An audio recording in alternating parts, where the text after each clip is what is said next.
नमस्कार, मैं हूं आपके साथ कनिका अरोरा और आप देख रहे हैं इंडिया न्यूज उत्तर प्रदेश उत्तराखंड।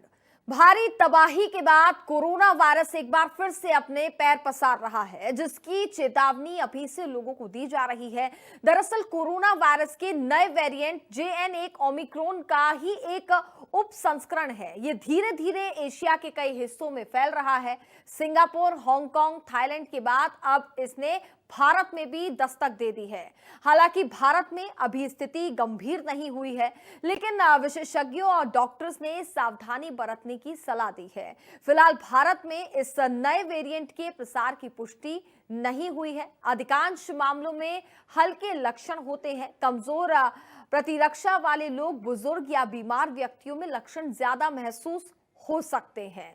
तो कोरोना के इस नए वेरिएंट ने कहीं ना कहीं जहां एक तरफ अलग अलग देशों में दस्तक दे दी है, तो वहीं अब भारत में भी बताया जा रहा है कि कोरोना के मामलों में बढ़ोतरी देखने को मिल रही है। कोरोना के मामले सामने आ रहे हैं। दिल्ली NCR में अगर हम बात करें तो कोरोना की एक बार फिर से दस्तक हो गई है। नोएडा सेक्टर 110 में कोरोना का ये पहला केस सामने आया है। 55 वर्षीय बुजुर्ग बताया जा रहा है कि कोरोना पॉजिटिव पाए गए हैं। तो दिल्ली NCR में ये एक बार फिर से कोरोना ने दस्तक दे दी है। नोएडा सेक्टर 110 में कोरोना का ये पहला मामला सामने आया है। 55 वर्षीय बुजुर्ग कोरोना पॉजिटिव पाया गया है। बता दें कि गाजियाबाद में भी कोरोना के 4 नए केस मिले हैं। 3 महिला, 1 पुरुष कोरोना संक्रमित पाए गए हैं। तो बड़ी जानकारी आपको दे रहे हैं। तो अलग अलग शहरों के साथ साथ बात की जाए तो अब दिल्ली NCR में भी कोरोना ने अपनी दस्तक दे दी है। बेंगलुरु से लौटे पति पत्नी भी कोरोना पॉजिटिव पाए गए हैं। उत्तराखंड में भी कोरोना के 2 नए मामले सामने आए हैं। गुरुग्राम में भी कोरोना के 2 केसेस सामने आए हैं। देश भर में अब तक 277 केस सामने आ चुके हैं। सभी अस्पतालों को अलर्ट मोड पर रहने के निर्देश दिए गए हैं। ये बड़ी जानकारी हम आपको बता रहे हैं। हालांकि पूरी तैयारी यहां पर है और कोरोना वैक्सीन भी है अब तो ऐसे में, लेकिन कहीं ना कहीं सावधानियां बरतना बेहद जरूरी हो जाता है, क्योंकि अभी स्थिति इतनी ज्यादा गंभीर नहीं है। इक्के दुक्के केसेस सामने आ रहे हैं, लेकिन इस दौरान यहाँ पर ध्यान रखना, सावधानी बरतना बहुत ज्यादा जरूरी हो जाता है। तो अलग अलग शहरों से कोरोना पॉजिटिव केसेस आ रहे हैं। देश भर में अगर हम बात करें तो अब तक 277 केस सामने आ चुके हैं। हालांकि स्थिति अभी सामान्य है, इस कदर गंभीर होती हुई नजर नहीं आ रही है, लेकिन सभी लोगों से यहाँ पर सावधानी बरतने की अपील की जा रही है। मास्क का ज्यादा से ज्यादा प्रयोग करें। साथ ही साथ जो पहले गाइडलाइंस दी गई थी, सैनिटाइजेशन किया जाए, दूरी बना करके रखा जाए। तो ऐसे में जिस तरीके से जो कोरोना की दस्तक एक बार फिर से हो गई है, कहीं ना कहीं ये चिंता बढ़ा रहा है। ऐसे में सावधानियां बरतना बेहद जरूरी हो जाता है। इसको लेकर के लगातार गाइडलाइंस भी दी जा रही है, लोगों को हिदायत दी जा रही है, लोगों को समझाइश दी जा रही है कि मास्क का ज्यादा से ज्यादा इस्तेमाल करें। क्या है JN वेरिएंट, आपको बता दें ओमिक्रॉन का ये सब वेरिएंट है। BA.2.86 नाम के पुराने वेरिएंट से ये निकला है। 2023 में इस वेरिएंट की पहचान हुई थी।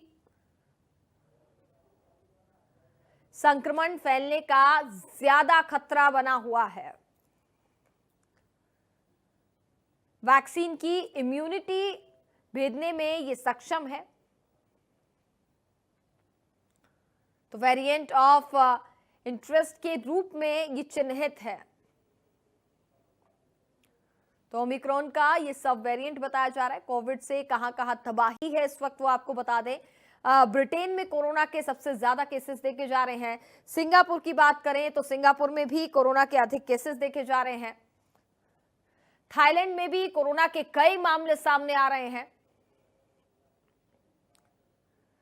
हांगकांग की बात की जाए तो हांगकांग में भी अधिक केसेस देखे जा रहे हैं। सूखी खांसी बताया जा रहा है कि जो लक्षण है वो आपको बता दें। JN1 के लक्षण क्या है? सूखी खांसी, बुखार, इसके साथ ही साथ गले में खराश होना, ये भी एक सिम्टम बताया जा रहा है। थकान महसूस होना,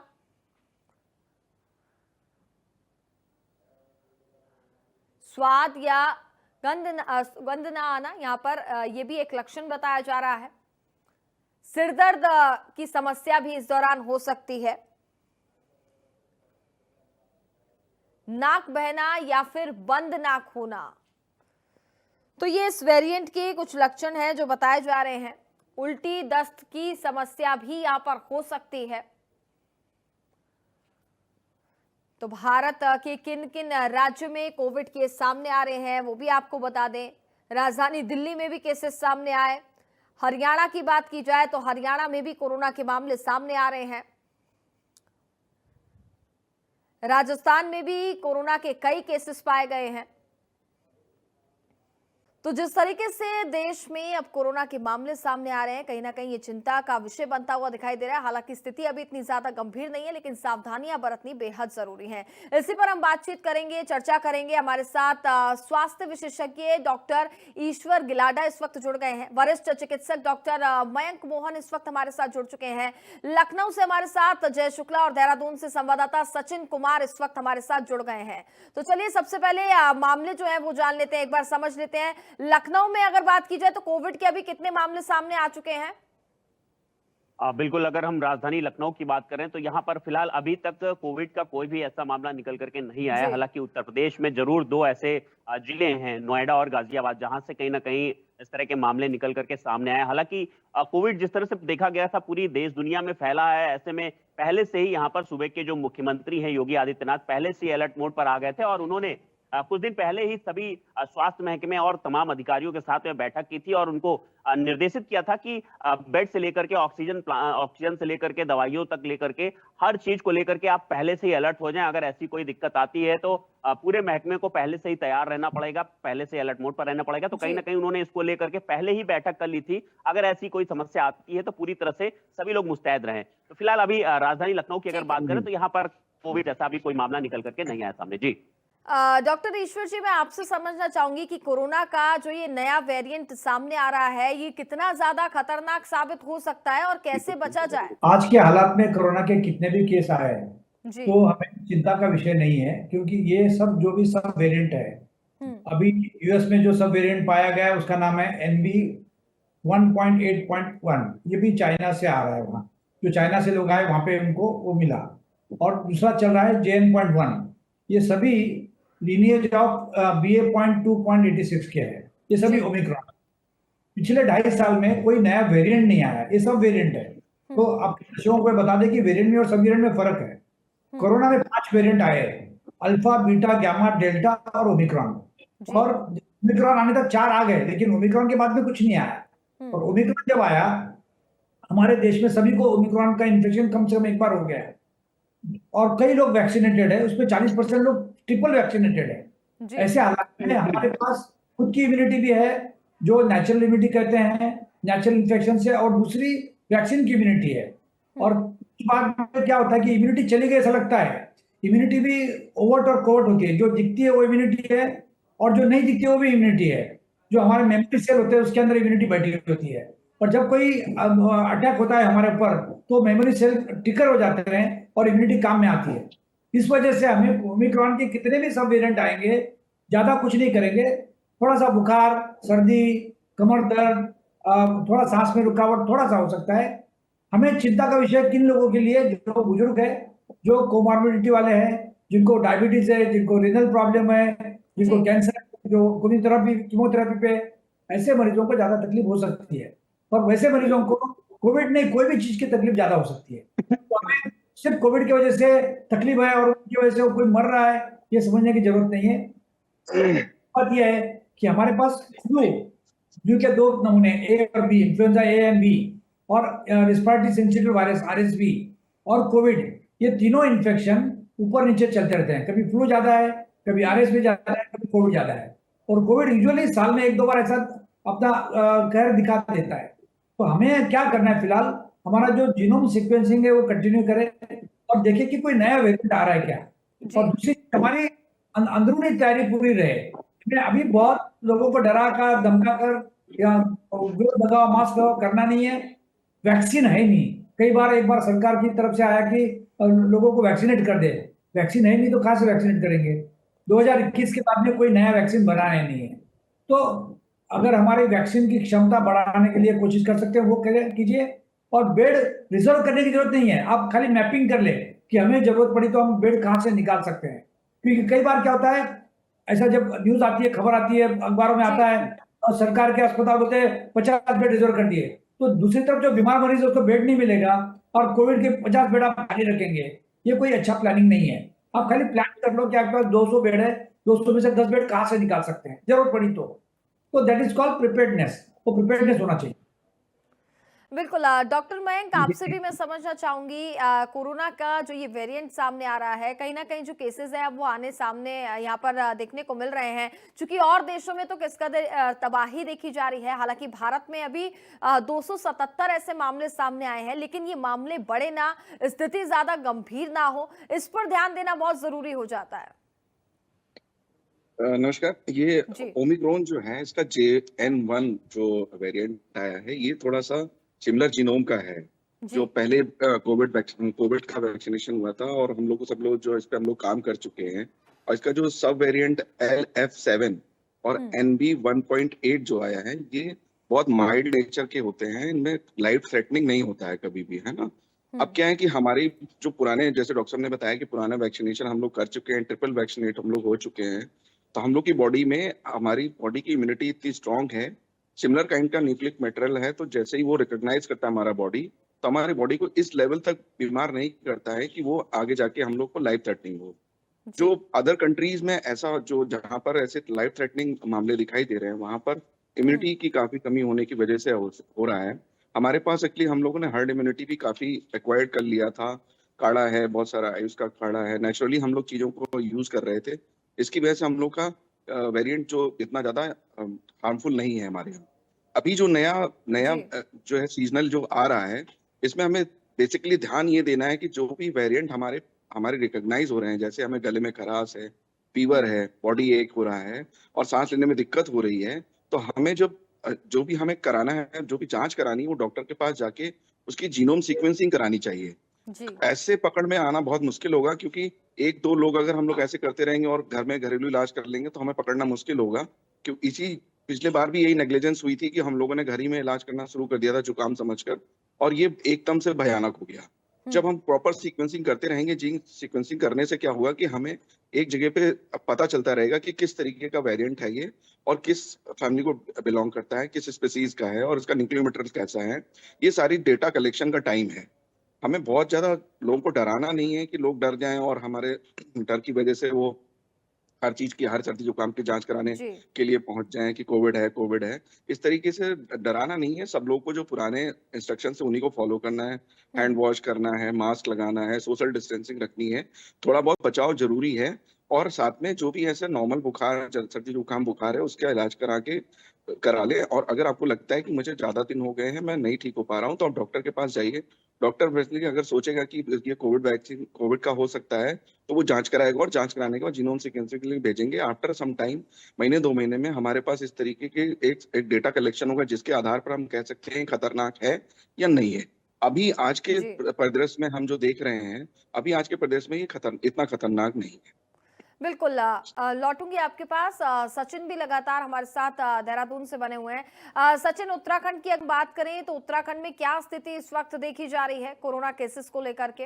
हम बताना चाहेंगे जिस तरीके से जो हमारे दोनों डॉक्टर्स हैं सलाह दी है, क्योंकि डिपेंडेंट होता है यूनिटी, यानी जिस तरीके से हम की क्षमता की अगर बात करें, क्योंकि कोविड ऐसा नहीं है कि कोई नया मामला है, लेकिन हाँ उत्तराखंड की हम बात करें तो उत्तराखंड के ऋषिकेश जो यहाँ पर पड़ता है, यहाँ पर 2 मामले मिले हैं, लेकिन इसमें एक डॉक्टर भी है जो जिसने अपने आप को जो है घर ही में क्वारंटाइन कर दिया, साथ ही जो है एक को एम्स में भर्ती कर दिया है। कुल जी मिला के ये कहा जा सकता है कि जिस तरीके से हम सरकार की बात करें या प्रशासन की बात करें या स्वास्थ्य विभाग की बात करें, पूर्ण रूप से तैयारी है। जगह जगह बेड की व्यवस्था करी हुई है, कोविड 19 की जो लैब्स है उनकी तैयारी की हुई है।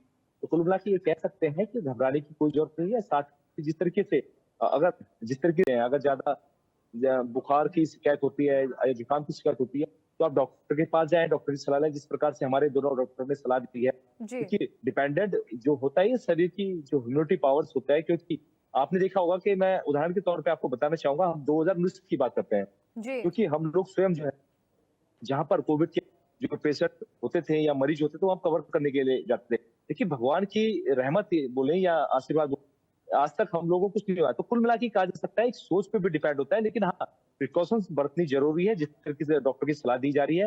और साथ ही सबसे बड़ी बात यह है कि अगर आप घर से निकलते हैं तो सबसे पहले जो है अपना जो है नाश्ता या खाना जरूर लें। कुछ खाली पेट पहली बार तो धूप में ना निकले, और साथ ही प्रिकॉशन जरूर रखें।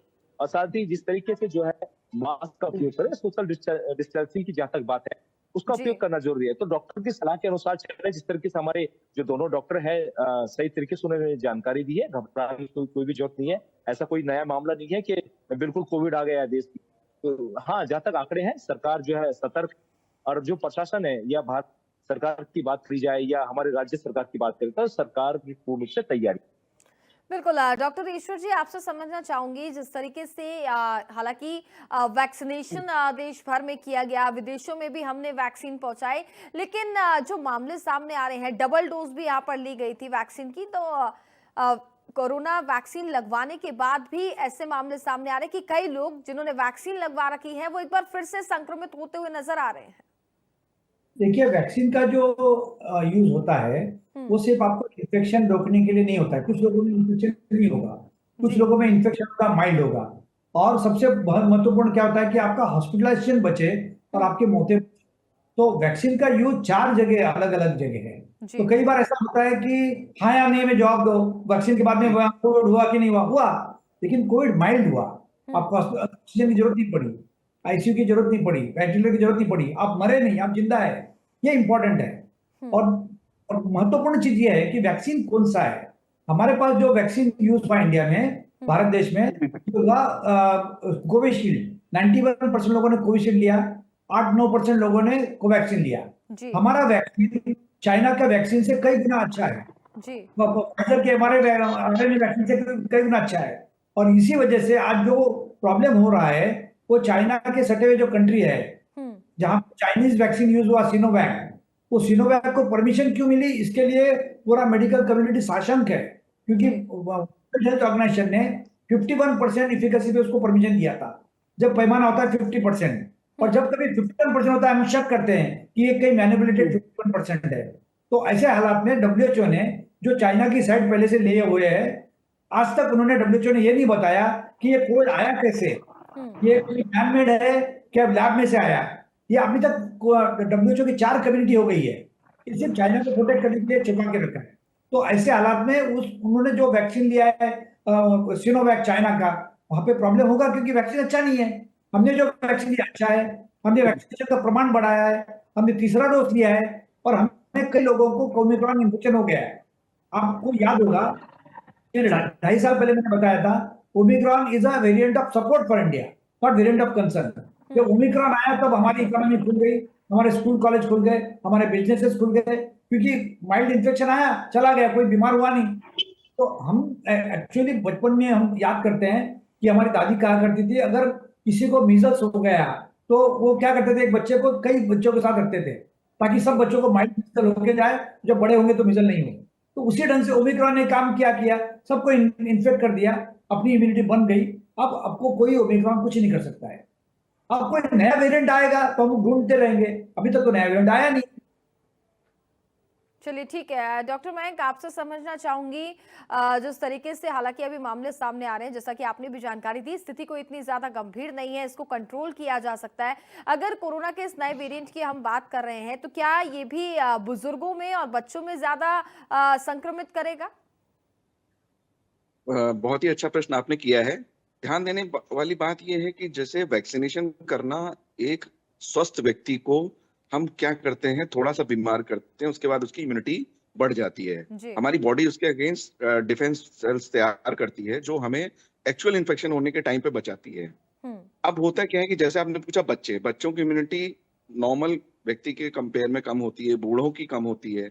कोई अगर पेशेंट डायबिटिक है, उसकी इम्यूनिटी बहुत कम होती है ना। कोई पेशेंट अगर इम्यूनो सप्रेसेंट ड्रग पे है है ना, उसमें इम्यूनिटी कम होती है, वो वैसे ही इम्यूनिटी स्ट्रॉन्ग करने के लिए दवा खा रहा होता है जी। ना। जैसे कोई ऑर्गन ट्रांसप्लांट हुआ है किसी को, तो उसको इम्यूनिटी सप्लीमेंट दिया जाता है। इस तरह बहुत सारे मामले हैं जिनमें बहुत ज्यादा बॉडी कमजोर रहती है और किसी भी नॉर्मल इन्फ्लुएंजा वायरस के इन्फेक्शन से ही परेशान हो जाती है। हम्म। इस तरीके के जो कोरोना वायरस टाइप के जो वायरस होते हैं, ये डेफिनेटली ऐसे लोगों में बहुत ज्यादा परेशानी उत्पन्न कर सकता है।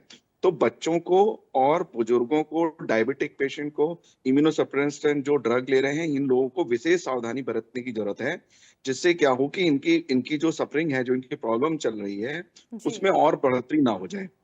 वैसे बच्चों में तो ऐसे देखा गया है कि बच्चे क्या करते हैं ना, हर्ड इम्यूनिटी बहुत तेजी से करते हैं, इसीलिए बच्चे जो बीमार होते हैं वो बहुत तेजी से अपने आप को रिकवर कर लेते जी। हैं। लेकिन बूढ़ों में थोड़ी समस्या ज्यादा है, बूढ़े इतनी तेजी से रिकवर नहीं कर पाएंगे, और कहीं अगर वो डायबिटिक हैं, ब्लड थिनर की दवा ले रहे हैं, है ना, ये सब जो पेशेंट हैं, इनमें थोड़ा सा ध्यान देने की बात है कि इनको निरंतर अपने मॉनिटरिंग कराते रहने चाहिए। अगर थोड़े से भी इन्फेक्शन दिखाई देते हैं तो अपनी मॉनिटरिंग कराना, डॉक्टर के पास तुरंत चिकित्सक की सलाह लेनी चाहिए। जी। और लगातार हमारे साथ लखनऊ से हमारे संवाददाता जय भी बने हुए हैं। जय, अगर बात की जाए उत्तर प्रदेश की, तो हालांकि इतने कोई खास मामले सामने नहीं आए हैं। हालांकि सावधानियां यहां पर लोग बरत रहे हैं, लोगों को हिदायत दी जा रही है, उनसे अपील की जा रही है कि ज्यादा से ज्यादा सावधानियां बरतें। क्या कुछ गाइडलाइंस यहां पर भी दी जा रही हैं? बिल्कुल, अभी वही पुरानी गाइडलाइनें, जिस तरह से जी। पुराना प्रोटोकॉल था कोरोना का कि सोशल डिस्टेंसिंग और हाथ हम्म। को साफ रखें और मास्क का प्रयोग करें। तो इस तरह की जो पुराना प्रोटोकॉल था, वही लोग इस्तेमाल करने के लिए डॉक्टर सलाह दे रहे हैं कि फिलहाल आप सोशल डिस्टेंसिंग जरूर बना के रखें। इसी तरह का आपको बता दें, हालांकि डॉक्टरों का साफ तौर पर कहना है कि जो नया वेरिएंट आया है JN1, ये बहुत जी। ज्यादा इफेक्टिव नहीं है। बहुत ज्यादा इसमें सिर्फ खांसी, जुकाम, बुखार से लक्षण ही दिखते हैं, बहुत ज्यादा मतलब खतरनाक नहीं है जिससे लोग बीमार पड़े और ज्यादा कुछ कैजुअलिटीज हुआ, ऐसा कुछ अभी फिलहाल प्रकाश में नहीं आया। हालांकि लखनऊ में भी फिलहाल कोई ऐसे मामले नहीं आए हैं, लेकिन पहले ही यहाँ पर हॉस्पिटल्स को और जो प्रशासनिक महकमा है उसको अलर्ट कर दिया गया है कि आप पहले से अलर्ट मोड पर रहें। आप जो भी हॉस्पिटल्स में कोरोना के दौरान में जो ऑक्सीजन प्लांट लगाए गए थे, वहां पर लगातार मॉक ड्रिल भी होना शुरू हो गई है कि अगर इमरजेंसी ऐसी कोई आती है तो कम से कम लोगों तक प्रॉपर तौर पर ऑक्सीजन पहुंच पाए, बेड मिल पाए और उनको दवाइयां मिल पाए, इसको लेकर के पहले ही निर्देशित किया जा चुका है। वहीं आपको बता दें कि अभी उत्तर प्रदेश में सिर्फ और सिर्फ गाजियाबाद और नोएडा में अभी मामले निकल करके बिल्कुल। सामने आए, तो कहीं लेकिन ना कहीं फिलहाल लोगों को सावधानियां साफ तौर पर बरती जा रही हैं। सचिन लगातार हमारे साथ बने हुए हैं। सचिन, चूंकि उत्तराखंड में चारधाम यात्रा चल रही है, भारी तादाद में श्रद्धालु वहां पहुंच रहे हैं, तो कहीं ना कहीं संक्रमण फैलने का खतरा बढ़ सकता है। ऐसे में वहां पर क्या लोग जो गाइडलाइंस है उसका पालन करते हुए नजर आएंगे? चूंकि सोशल डिस्टेंसिंग खासतौर पर इसमें एक महत्वपूर्ण चीज हो जाती है। थोड़ा सा किनारे हो जाए यार, तुम जरा जाओ। देखिए, जिस तरीके की अगर बात करी जाए, क्योंकि हाँ, आपने जो प्रश्न किया बहुत अच्छा प्रश्न है कि चार धाम यात्रा यहाँ पर चल रही है। हम्म। लेकिन आने वाले टाइम पे मैं आपको बता दूं, क्योंकि सरकार ने साफ तौर से कहा है कि चार धाम यात्रा में जो भी व्यक्ति आता है तो सबसे पहले वो अपने बॉडी का चेकअप करा के जी। अपना सर्टिफिकेट वगैरह लेके साथ में चले। जहाँ तक कोविड की बात करें, जो नए वेरिएंट की अगर बात कर रहे हैं, पहली बात तो इसमें घबराने की जरूरत नहीं है, क्योंकि हमारी सरकार, हमें अपनी सरकार पे भरोसा है, जहाँ तक जनता का कहना है, और साथ ही जो है तैयारियां पूर्ण रूप से जो है कर ली गई है। लेकिन हालात वैसे पैदा नहीं होंगे जैसे 2019 में होते, कि सरकार जो है सतर्क है, लगातार वैक्सीनेशन सबको लगी हुई है, घबराने की कोई जरूरत नहीं है। अभी उत्तराखंड में 2 केस है, आज सरकार इन जो केस आए हैं इनको लेकर सतर्क हो चुकी है। बिल्कुल। कहीं ना कहीं हालांकि इस वेरिएंट से ऐसे कोई खास डरने की जरूरत नहीं है, लेकिन सावधानी बरतना बहुत जरूरी हो जाता है। डॉक्टर ईश्वर, डॉक्टर मयंक, जय और सचिन, आपका बहुत बहुत धन्यवाद हमारे साथ चर्चा में जुड़ने के लिए।